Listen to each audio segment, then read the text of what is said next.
अच्छा जी, देखिएगा screen show हो रही है और आवाज़ क्लियर है?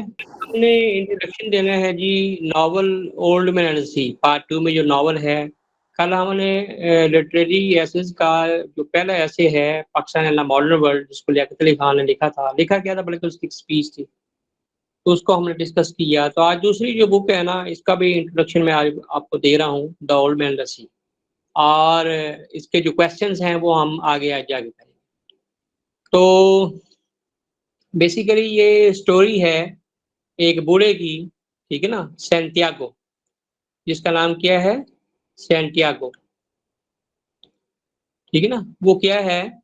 वो हीरो है, इज़ हीरो ऑफ नॉवल, ठीक है? ये जो नॉवल है, ये लिखा गया है जी, पब्लिश हुआ 1952 में और गॉट नोबेल प्राइज़ इन 1954 यानी 2 साल बाद इसने नोबेल प्राइज़ जो लिटरेचर का है उसको जीत लिया।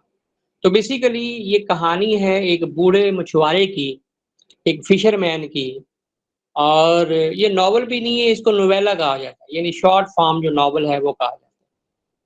तो हीरो जो है वो सैंटियागो है, ये तकरीबन 85 साल का एक जो है ना वो बूढ़ा है और मछलियाँ पकड़ता है और इसका ताल्लुक जो है वो जो लैटिन अमेरिका है, उसका जो शहर क्यूबा है, ठीक है ना? क्यूबा का एक आप यूँ कह लें कि एक ऐसा जो साहिली पट्टी है, वहाँ पे ये रहता है, एक झोंपड़े में रहता है। सॉरी उसको हवाना कहते हैं, क्यूबा जो है ना वहाँ पे वो ये स्टेट है, लैटिन अमेरिका की और हवाना जो है वो सिटी, ठीक है ना?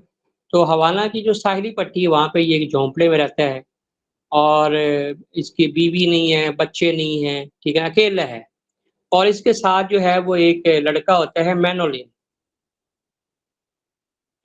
ठीक है? मैनोलिन और ये कोई 12-13 साल का एक ना लड़का है जो इसका साथ देता है, ठीक है ना? ये इसका प्यूपल है, PUPIL pupil of old man यानी ये उसका शागिर्द है, प्यूपल कहते हैं शागिर्द। तो नॉवल के शुरू में और एंड पे थोड़ा-सा इसका सीन है, बीच में इसका जो है ना वो मिसिंग है। तो नॉवल के अंदर 2 ये ह्यूमन कैरेक्टर हैं, एक सैंटियागो और एक मैनोलिन। बाकी जो है वो सारे नॉन ह्यूमन कैरेक्टर हैं। यानी उसमें सी भी कैरेक्टर है, उसमें फिश भी कैरेक्टर है, उसमें जो है वो शार्क्स भी जो है वो कैरेक्टर है। तो ह्यूमन कैरेक्टर जो हैं वो सिर्फ़ जो हैं वो 2 हैं, ठीक है ना? एक सैंटियागो है जो हीरो है, 85 साल के बाबा जी हैं और एक मैनोलिन है जो कि 12-13 साल का एक लड़का है। नॉवल के शुरू में 40 दिन तक ये इसके साथ रहता है, लेकिन फिर ये किसी और कश्ती में चला जाता है, उसके साथ काम करता है, क्योंकि लोग जो हैं वो बूढ़े को कहते हैं कि ये सलाव है, बदकिस्मत है, ठीक है? क्योंकि इतना अरसा हो गया है, ये रोज़ जाता है मछली पकड़ने और शाम को खाली जो है वो खाली हाथ वापस आ जाता है। तो मैनोलिन भी इसका साथ जो है छोड़ दिया। अगरचे वो इसके साथ काम करना चाहता है, लेकिन उसके वालिदैन जो हैं वो उसको इंसिस्ट करते हैं कि बेटा तुम इसके साथ काम नहीं करो किसी और ये किसी और के साथ काम कर रहा है। लेकिन उसके बावजूद भी ये अपनी जो कंपनी है, जो बूढ़े की जो हेल्प है वो ये जारी रखता है, ठीक है ना? बूढ़े के लिए खाना भी लाता है, उसकी हेल्प भी करता है, ठीक है? यानी बूढ़े का जो है ना बड़ा ये वेल विशर और खैर-ख्वाह है, ठीक है? अच्छा, अब 3 माह कमोबेश तकरीबन 85-86 दिन हो गए हैं ये जाता है रोज़ और कोई मछली नहीं पकड़ तो लोग इसका मज़ाक उड़ाते हैं कि ये बूढ़ा जो है ना ये सठिया गया है, ये अब निकम्मा हो गया है, ये हो गया है, ये बदकिस्मत हो गया है, छूत हो गया है, तो ये तो कोई प लेकिन बूढ़ा जो है ना उनकी बातों का माइंड नहीं करता। वो रोज़ सुबह उठता है, अपने सामान जो है ना वो सेट करता है, कश्ती के अंदर और निकल जाता है। ऐसे करते-करते तकरीबन 85 दिन जो है ना वो गुज़र जाते हैं, ठीक है? तो 86वें दिन जो है ना ये अहद करता है कि आज मैं एक बड़ी मछली पकड़ के लाऊँ और ये काफ़ी आगे निकल जाता है और एक मछली पकड़ भी लेता है। लेकिन वो मछली क्या पकड़ता है, वो इसके लिए ट्रायल्स का, तकालीफ का, मसाइल का एक नया जो दौर है वो शुरू हो जाता है। वो मछली इसको मज़ीद गहरे पानी में खींच के ले जाती है कश्ती समेत। बड़ी मुश्किल से ये उसको कैच करता है, पकड़ता है, नेज़े से मारता है, उसको कश्ती के साथ बाँधता है और वापस से आ रहा होता है, तो शार्क्स अटैक कर देती हैं। फिर ये शार्क से लड़ता है, 1 बाय 1 फिर 2 टूज़ फिर वो पैक की शक्ल में आ जाती हैं। बूढ़े के पास जो भी थोड़े बहुत डंडा-सोटा होते हैं, उनके साथ वो फाइट करता है, बर्छी इसके टूट जाते हैं, सारा खाली हाथ रह जाता है। मुक्कों से और लातों से जो है ना ये घोंसू से ये लड़ता है, ठीक है। लेकिन चूँकि वो तादाद में ज़्यादा थी, तो वो सारा इसका जो मछली का गोश्त है वो खा जाती। किस्सा मुख्तसर ये है कि जब ये 2-3 दिन बाद वो साहिल पे आता है, तो कोई मछली नहीं है, सिर्फ़ उसका ढांचा है।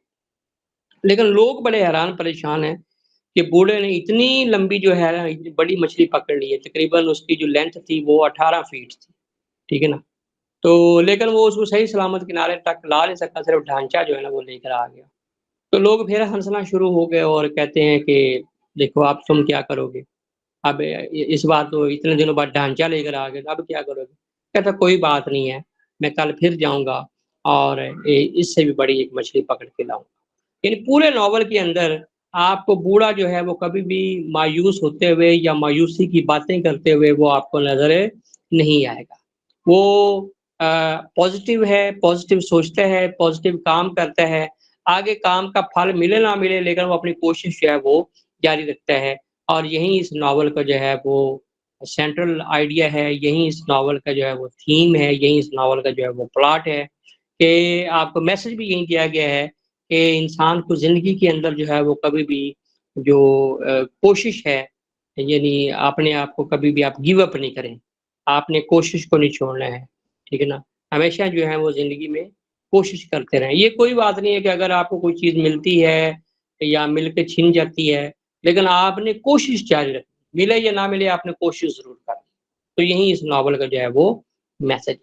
अब ये जो चीज़ें ना ये मैंने पॉइंट्स में लिखी हुई हैं, क्योंकि ये मैंने आपको पूरे नॉवल के अंदर जो मेजर चीज़ें हैं वो मैंने आज ही बतानी है आपको, फिर आगे मैंने क्वेश्चन करवाने। तो अगर आप 1 या 2 दिन लगाकर ये जो पॉइंट्स हैं ये याद कर लेते हैं, तो इंशाल्लाह आपको जो है ये पूरे का पूरा जो नॉवल ओल्ड मैन द सी है, वो आपकी ग्रिप में आ जाए। फिर आपको आगे जो है ना उसकी समझ भी आएगी, आगे पढ़ने का मज़ा भी आएगा और आपको याद भी हो जाएगा। और पेपर में भी आपको क्योंकि क्वेश्चन तो 3 ही आने हैं, 3 में से कोई से 2 करने हैं। तो ये पेज भी अगर आप अच्छे तरीके से कर लेते हैं, तो आपके पास इतना मटेरियल इकट्ठा हो सकता है कि आप यूनिवर्सिटी अगर क्वेश्चन कोई पूछते तो आप उसका आंसर जो है वो लिख लें। लेकिन जब आप आगे आने वाले जो 9-10 क्वेश्चन हैं वो याद करेंगे, तो फिर तो आपकी नॉवल के ऊपर अच्छी खासी जो है वो ग्रिप हो जाती है। लेकिन ये मैं आपको सजेस्ट करता हूँ कि ये जो पॉइंट्स मैंने बनाए हुए हैं, इनको अभी हम डिस्कस करने जा रहे हैं, इनको आपने अच्छे तरीके से प्रिपेयर कर लेंगे? तो पहला है जी symbolic importance of the novel. तकरीबन हर साल ये क्वेश्चन आता है कि अर्नेस्ट हेमिंग्वे है यूज्ड क्योंकि इसका राइटर जो है वो अर्नेस्ट हेमिंग्वे है, ठीक है ना? ERNEST Ernest Hemingway, HEMINGWAY Hemingway American writer है, नॉवल लिखता है, ठीक है? तो उसने इसके अंदर सिंबल यूज़ किए, यानी ये नॉवल जो है ये सिंबॉलिक है, ठीक है? सिंबलिज़्म से मुझे एक लफ्ज़ और याद आ रहा है एलेगरी, इससे मिलता-जुलता है, ALLE GORY एलेगरी या एलेगरिकल, ठीक है? अब एलेगरी क्या होती है? ये स्पेलिंग सही नहीं लिखे हुए दोबारा मैं लिख देता हूँ, ALLEGORY एलेगरी, ठीक है? अब एलेगरी क्या होती है? एलेगरी होती है जी story within story, story within story यानी ये आपसे वो पूछ सकता है कि नॉवल जो है वो सिम्बोलिज़्म नहीं पूछेगा, वो कहेगा कि ये एलेगरिकल नॉवल है, तो आप इसको डिस्कस करें। अब आपको पता ही नहीं है, आपने पढ़ा हुआ है ये सिम्बोलिज़्म, आपने एलेगरी पढ़ी नहीं है। अच्छा बात का ये होता है कि राइटर जो होते हैं, वो ऐसे सिंबल इस्तेमाल करते हैं कि अगर आप ऊपर से स्टोरी पढ़ते हैं तो कुछ और है, लेकिन अंदर जो है ना वो स्टोरी कुछ और होती है। इसको कहा जाता है सिंबलिज़्म या इसको जो नॉवल या स्टोरी जो है ना वो सिंबॉलिक है या जो है ये एलेगरी है, ठीक है? अब ये एलेगरी कैसे होती है या सिम्बोलिज़्म कैसे होता है कि ओल्ड मैन द सी, मैं इसकी मिसाल क्योंकि यहीं आपने पढ़ना है इसकी मिसाल दूँगा। इसमें ओल्ड मैन है, वो सिंबल ऑफ जो है वो ह्यूमन बीइंग है और जो लड़का है वो सिंबल ऑफ यूथ है और जो फिश है वो सिंबल ऑफ जो है वो गोल्स और डिज़ायर्स हैं और जो शार्क्स हैं, वो जो हैं वो सिंबल ऑफ प्रॉब्लम्स हैं, डिफ़िकल्टीज़ हैं और सी जो है वो सिंबल होता है समंदर का, ठीक है? मतलब ये है कि स्टोरी ये है इस नॉवल के अंदर कि एक बूढ़ा है और उसका साथी एक नौजवान लड़का है और वो मछली पकड़ने की कोशिशों में लगे हुए हैं। तकरीबन 3 माह से वो कोशिश कर रहे हैं लेकिन मछली नहीं मिलती है और आखिर जो है ना वो मछली को पकड़ लेता है, लेकिन मछली उसे खींच कर गहरे पानी में ले जाती है। बहरहाल वो उसको मार देता है, मार के जब वापस आ रहा होता है तो शार्क्स हमला करती हैं और सारा मछली का गोश्त खा जाती हैं और उससे बूढ़ा ढांचा लेकर किनारे तक आता है। ये तो हो गया इसको सुपरफिशियल स्टोरी आप कहेंगे, ठीक है? लेकिन इसमें जो डेप्थ है, जो एलेगरी है वो क्या है? एलेगरी ये है कि ये नॉवल रिप्रेज़ेंट करता है, रिफ्लेक्शन देता है इस दुनिया का। इस दुनिया के जितने भी ह्यूमन्स हैं, वो ओल्ड मैन की तरह हैं। वो अपनी-अपनी मछलियों के पीछे, अपनी-अपनी ख्वाहिशात की तकमील के पीछे भाग रहे हैं, ठीक है? और बाज़-औक़ात उनको उनकी ज़िंदगी का जो फल है, कोशिश का वो जल्दी मिल जाता है, बाज़-औक़ात जो है उसको बड़ी मुश्किल से हासिल करते हैं और बाज़-औक़ात वो फल उनको मिल जाता है लेकिन जो नेचर की हॉस्टाइल फ़ोर्सेस होती हैं, जो मुख़ालफ़ाना क़ुव्वतें होती हैं, वो हमले करती हैं और ज़िंदगी के फल से उस आदमी को महरूम कर देती हैं। तो ये दुनिया की समंदर में हर इंसान जो है, वो अपनी-अपनी फ़िश को, अपनी-अपनी मार्लिन को ये मार्लिन कुछ भी हो सकती है। जैसे आपकी मार्लिन जो है वो एसोसिएट डिग्री है, किसी की जो मार्लिन है वो जॉब है, किसी की मार्लिन जो है वो कोई भी पसंद की शादी है, कोई भी आपका टारगेट हो सकता है। लेकिन उस टारगेट तक पहुँचने के लिए आपको बहुत से जो मसाइल हैं, उनका सामना जो है वो करना पड़ता है। तो यहाँ पे आप देखें कि आपको 2 स्टोरियाँ नज़र आ रही हैं। एक सुपरफिशियल स्टोरी कि बूढ़ा मछली पकड़ रहा है, ठीक है ना? मछली पकड़ने जाता है और एक ये स्टोरी है और दूसरी स्टोरी ये है कि मतलब कि ये नॉवल जो है ना, ये हमारी इंसानों की नुमाइंदगी करता है, ठीक है ना? असल में जो है ना, ये हेमिंग्वे ने हर इंसान की कहानी को बयान किया। उसने सैंटियागो या मैनोलिन की कहानी को बयान नहीं किया। उसने पूरा जो एक फ़लसफ़ा हयात है, जो इंसान की ज़िंदगी के कैसे वो अपनी ख्वाहिशात की तकमील में लगा हुआ है, कैसे ख्वाहिशात के पीछे भागता है और कैसे उसकी ख्वाहिशात पूरी होती हैं या नहीं होती। तो this is called allegory, this is called symbolism. बात क्लियर हो रही है? ये इंसानों का सिंबल है। Fish is the symbol of goals, वहीं जो मकासद एंड डिज़ायर्स, ख्वाहिशात। Sharks are the symbol of problems and difficulties in life, यानी शार्क्स जो हैं वो अलामत है जी मसाइल का, प्रॉब्लम्स का। नंबर 4 पे है जी Manolin is the symbol of youth and courage, नौजवानी का, ताकत का। स्केलेटन यानी बूढ़ा जब वापस आता है तो स्केलेटन लेकर आता है।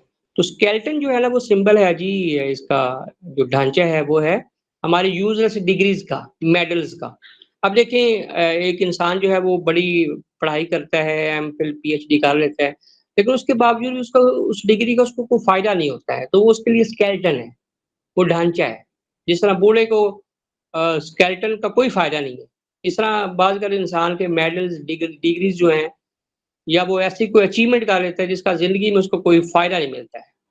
Sea is the symbol of the world. अच्छा जी, उसके बाद जो फ़लसफ़ा है नॉवल का बेसिकली जितनी भी आप पीस ऑफ लिटरेचर पढ़ते हैं, स्टोरीज़ पढ़ते हैं, पोएम पढ़ते हैं, they are based on any philosophy. आपको दुनिया के जितने भी राइटर हैं, वो इस नीयत से लिखते हैं कि वो इंसानों को कोई सबक देना चाहते हैं, ठीक है? वो इस माशरे की बेहतरी जो है, वो करना चाहते हैं। तो लिटरेचर जो है ना, वो लिखा ही इस नीयत से जाता है, ठीक है ना? कि हमने इंसानों की जो है वो बेहतरी करनी है, उनके सामने एक फ़लसफ़ा रखना है, उनको ज़िंदगी गुज़ारने के जो गुर हैं, वो हमने बताने हैं। ठीक है? तो इस नॉवल का जो फ़लसफ़ा है, वो यही है कि आप ये ना समझिए कि कुछ चीज़ मिल जाए तो आप कामयाब हैं या कोई चीज़ छिन जाए तो आप नाकाम हैं। ये मिलना और छिन जाना ये कामयाबी और नाकामी नहीं है। इससे आप बददिल ना हों, ठीक है ना? असल चीज़ जो ज़िंदगी में कामयाबी है, वो है जी कंटीन्यूअस स्ट्रगल। यानी अगर आप ज़िंदगी में मुसलसल कोशिश करते हैं, आप कंटिन्यू स्ट्रगल करते हैं, तो आप सक्सेसफुल हैं। अगर आप कोशिश नहीं करते हैं, तो फिर आप नाकाम। अगर आपके पास दुनिया की सारी आसाइशें हैं और आप हाथ पे हाथ धर के बैठे रहते हैं, दुनिया में आपसे बढ़कर कोई नाकाम आदमी नहीं है। लेकिन अगर आपके पास कुछ भी नहीं है और आप सुबह से लेकर शाम तक दौड़ करते रहते हैं, कोशिश करते रहते हैं, तो फिर आपसे बड़ा कामयाब इंसान। तो this is the philosophy of a novel old man the sea. Point number 1 है जी, success and failure are 2 important aspects of life. ये इम्पोर्टेंट एस्पेक्ट्स हैं, अहम पहलू हैं। याद रखिए हर इंसान को हमेशा कामयाबी भी नहीं मिलती है और हर इंसान को हमेशा नाकामी भी नहीं मिलती। ये अल्लाह ताला ने एक बैलेंस रखा हुआ है, कभी कामयाबी मिल जाती है और कभी नाकामी मिल जाती है। तो कामयाबी पे ज़्यादा खुश होने की भी ज़रूरत नहीं है और नाकामी पे ज़्यादा उदास होने की भी ज़रूरत जो है वो नहीं होती है। क्योंकि ये दोनों पैटर्न ऑफ लाइफ हैं, ये साथ-साथ जो हैं वो चलते हैं। Success and failure are interlinked, बाहमी, इनका बाहमी रबत है, ये इंटरलिंक्ड है। यानी अगर आपके पास कामयाबी है तो आप नाकामी का भी इंतज़ार करें, अगर नाकामी है तो फिर कामयाबी का भी इंतज़ार करें। To gain something is not success, किसी चीज़ को हासिल करना कामयाबी नहीं है। To lose something is not failure, किसी चीज़ को खो देना नाकामी भी नहीं है। ये फ़लसफ़ा है जिस novel. Both success and failure depend on continuous struggle, यानी उसने आपको एक पॉइंट पे फ़ोकस कर दिया है कि आपकी नाकामी और कामयाबी का दारोमदार आपकी कोशिश पर है। ठीक है ना? मुसलसल जद्दोजहद।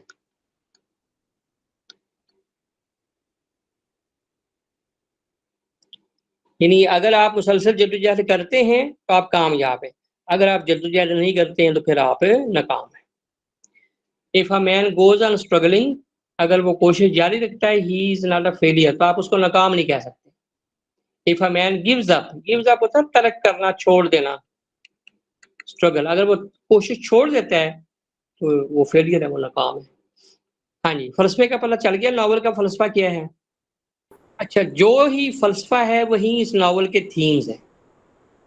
यानी कि सक्सेस, फेलियर, कंटीन्यूअस स्ट्रगल, यही इसके थीम है। ठीक है ना? ये मिलते-जुलते हैं। तो नंबर 1 पे है जी, it seems that more than 50 themes are working in the novel. किसी क्रिटिक ने ये कहा था कि 50 थीम है, लेकिन इतने ज़्यादा हमें हमें ज़रूरत ही नहीं है। 2-3 थीम्स का आपको पता होना चाहिए। But some themes seem to be prominent, prominent नुमायाँ हैं, कुछ थीम्स आपके सामने नुमायाँ हैं। Success and failure are inevitable in life. एक थीम ये है कि कामयाबी और नाकामी नागज़ीर है, इनएविटेबल, ठीक है ना? नागज़ीर।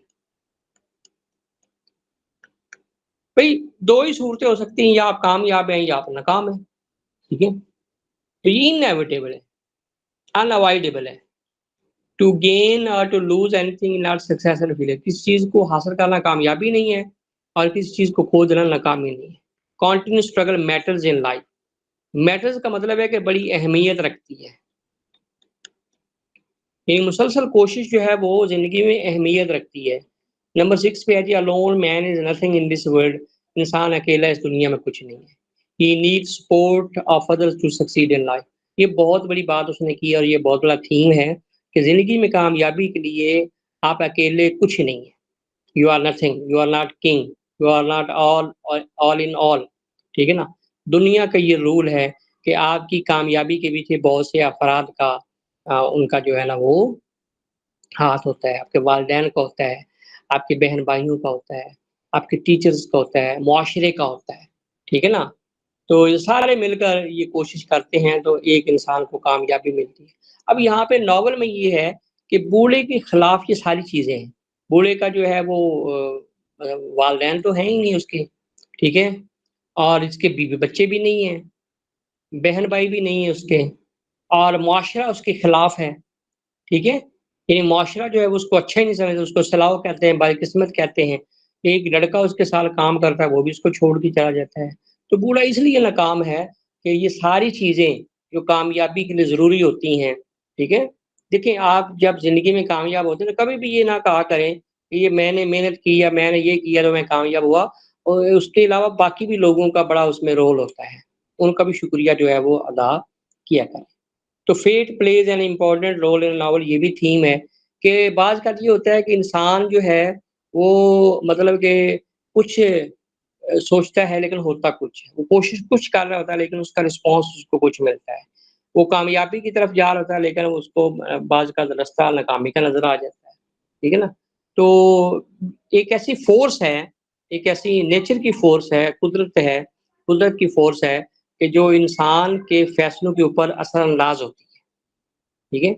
यानी बड़े-बड़े ज़हीन लोग जो है ना वो सीएसएस क्लियर नहीं कर पाते और मतलब कि आम से जो मीडियोक्रे से स्टूडेंट हैं वो फर्स्ट अटेम्प्ट पे कर जाते हैं और बड़ी-बड़ी हाई लेवल की जो पोस्ट है उनके ऊपर वो उनकी एलोकेशन हो जाती है। ठीक है?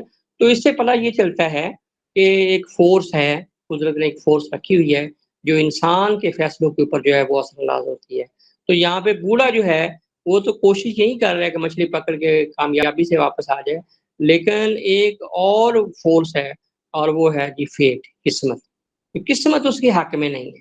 बात-कल ये होता है कि एक इंसान की दौड़-धूप में कोई कसर नहीं होती है, कोई कमी नहीं होती है, लेकिन किस्मत उसके साथ नहीं होती है। मेजर स्टोरी मैंने आपको शुरू में भी बता दी है कि बूढ़ा है, वो मछली पकड़ने जाता है, मछली पकड़ लेता है, वापस आ रहा है, शार्क्स हमला कर देती है, किनारे पर पहुँचता है तो वो खाली स्केलेटन लेकर आ जाता है। ठीक है ना? तो ये मेजर स्टोरी है।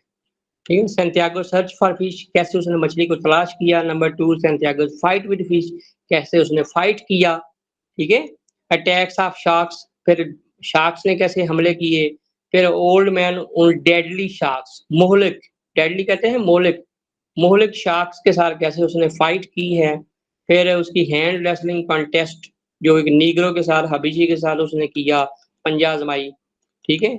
और फिर उसकी ज़िंदगी 2 तरह की ज़िंदगी गुज़ारता है, एक लाइफ़ ऑन शोर साहिल के ऊपर और एक ज़िंदगी जो है वो समुद्र के ऊपर गुज़ारता है। तो इस तरह बूढ़े के जो मेजर इंटरेस्ट हैं, जो उसके मशाग़िल हैं, वो भी आपको पढ़ने पड़ेंगे कि बूढ़ा जो है फ़िशिंग तो करता ही करता है, लेकिन बाकी उसके इंटरेस्ट कौन-कौन से हैं। उसमें फ़िशिंग भी है, उसमें हैंड रेसलिंग भी है, उसमें ड्रीमिंग अबाउट लायंस भी है, ठीक है ना? उसमें टॉकिंग विद मैनोलिन है, watching and listening, baseball commentary on radio, ठीक है ना? बेसबॉल मैचेज़ इनका वो बड़ा दीवाना है। तो ये सारे उसके मशाग़िल हैं, ये सारे उसके हॉबीज़ हैं, उसके इंटरेस्ट हैं, ठीक है ना? नंबर 1 पे जी फिशिंग इज़ मेजर इंटरेस्ट, ये उसकी बड़ा अहम मशग़ला है। Talking to Manolin thrills the old man, यानी वो बड़ा खुश हो जाता है। यानी मैनोलिन के साथ बैठना, कॉफ़ी पीना कैंटीन पे, टेरेस पे, तो ये उसको बड़ा वो उसको एन्जॉय करता है। ही लव्स बेसबॉल, अमेरिकन जितने भी होते हैं वो क्रिकेट को पसंद नहीं करते हैं, वो बेसबॉल को पसंद करते हैं। क्रिकेट की तरह की होती है। And loves to listen commentary on radio, तो उस दौर में 60 से पहले-पहले लोगों के पास जो मेन सोर्स ऑफ एंटरटेनमेंट था दैट वाज़ रेडियो, ठीक है ना? तो रेडियो खरीदना, रेडियो सुनना ये उस दौर का बड़ा एक हॉबी था। तो मैचेज़ की कमेंट्री सुनना रेडियो के ऊपर ये उसके लिए बड़ा एक इंटरेस्ट था। Dreaming about lion is also his major interest, शेरों को बड़ा वो पसंद करता है और हैंड रेसलिंग वो पंजा आज़माई का बड़ा शौकीन है, ठीक है ना? पंजे लड़ाता रहता है और जीत भी जाता है। और फिर एंड पे है जी एंडिंग ऑफ द नॉवल। देखिए एंडिंग में 2 चीज़ें हैं, 2 मकतबा फ़िक्र हैं, there are 2 schools of thoughts, 2 school of thoughts हैं। एक मकतबा फ़िक्र ये कहता है कि बूढ़ा जो है उसकी नॉवल की एंडिंग ठीक हुई है और दूसरा मकतबा फ़िक्र ये कहता है कि एंडिंग ठीक नहीं हुई है। अब दोनों के पॉइंट्स जो हैं वो मतलब वैलिड हैं। जो ये कहते हैं ना कि एंडिंग ठीक नहीं हुई है, मतलब कि उसने इतनी कोशिश की और कोशिश करने के बाद उसे मिला कुछ नहीं है, तो ये एंडिंग ठीक नहीं है। बेसिकली वो बूढ़े के साथ हमदर्दी कर रहे हैं कि यार इतनी इसने मेहनत की है, इतना खप-खपैया किया है, इतनी कोशिश की है, तो कम से कम चलो शार्क्स खा भी जाती, आधी मछली खा जाती, आधी तो ये लेकर आ जाता ना। तो वो अपनी सिम्पैथी जो है वो हेमिंग्वे के साथ कर रहे हैं, वो ओल्ड मैन के साथ कर रहे हैं, ठीक है ना? और जो कहते हैं कि एंडिंग ऐसी होनी चाहिए थी कि बूढ़ा खाली हाथ आए और यही सही है। बेसिकली वो इस नॉवल के फ़लसफ़े को बेस बना बना रहे होते हैं। क्योंकि हेमिंग्वे ने तो ये कह दिया है कि किसी चीज़ का मिलना कामयाबी नहीं है। असल कामयाबी जो है वो कंटीन्यूअस स्ट्रगल है। तो बूढ़ा जो है उसने पूरे नॉवल के अंदर अपनी कोशिश जो है उसको नहीं छोड़ा है। लिहाज़ा वो कंटीन्यूअस जो स्ट्रगल है वो करता है। तो लिहाज़ा जो एंडिंग है वो बिल्कुल सही है। तो दोनों के अपने-अपने पॉइंट्स हैं और दोनों तरीके जो हैं वो सही हैं। नंबर 1 पे जी सम क्रिटिक्स क्रिटिक्स कहते हैं नक़ाद। Some critics say that ending of the novel is justified not justified कि ये ठीक नहीं है।